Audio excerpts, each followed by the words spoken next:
I am black, but I'm not African American. I'm an American. I'm not an African American. I'm an American. I'm an American. Yeah. I'm not an African American. And I'm going to ask you to stop calling me a black man. We are African, and we happen to be in America. We're not American. We are people who formerly were Africans who were kidnapped and brought to America.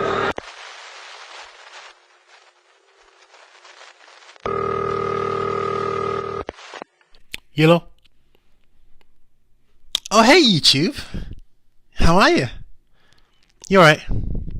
I missed you too, YouTube, I know. Listen, I don't even really want to talk about it. It's this Akata business. Yeah, I've not wanted to speak about it before because, this Akata business, the whole thing seems so intractable. And the truth is, I find it, dispiriting. I find it demoralizing. Akata, right, is a slur.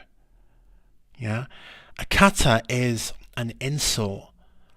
Yeah, that Africans use against Black Americans. Yeah, or so I'm told. I am not black. There's so much beef right now between Black Americans, African Americans, and Africans. Africans, like especially Nigerians, right now, are seen as immigrants. They're seen as immigrants and foreigners, like Mexicans and whatever.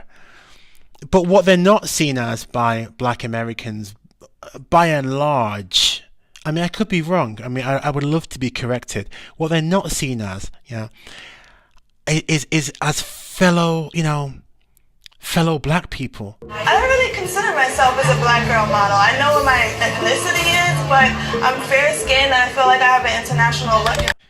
Black people are hating on each other, and it just seems so basic. Beef between black people who are basically indistinguishable from one another, is going to help oppressors. Of course it's going to help, people who hate us.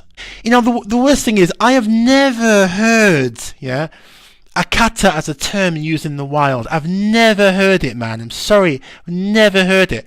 Black Americans are revered, man. Black Americans made hip-hop. Yeah? Black Americans are Malcolm X. Black Americans are James Baldwin. Black Americans are James Brown. You know what I'm saying? It's like, what are you talking about? So this idea that Black Americans are mocked, by diasporans, but especially by Black Brits. What a joke, man. Come on. Yeah. Black Brits revere Black Americans. Yeah.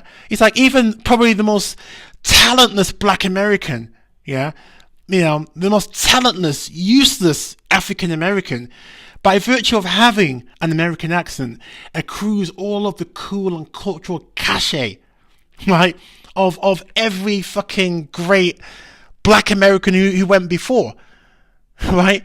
So this is false, man. Yeah, I can only speak for the UK. I can't speak for anywhere else. But I'll tell you, in the wild, Black Americans are this Akata business does not exist. It must be some fringe minority that's using this term, man.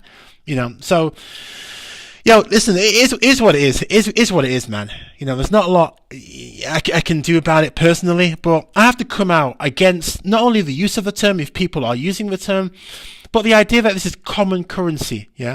This is political mischief. These political opportunists looking to exploit black people.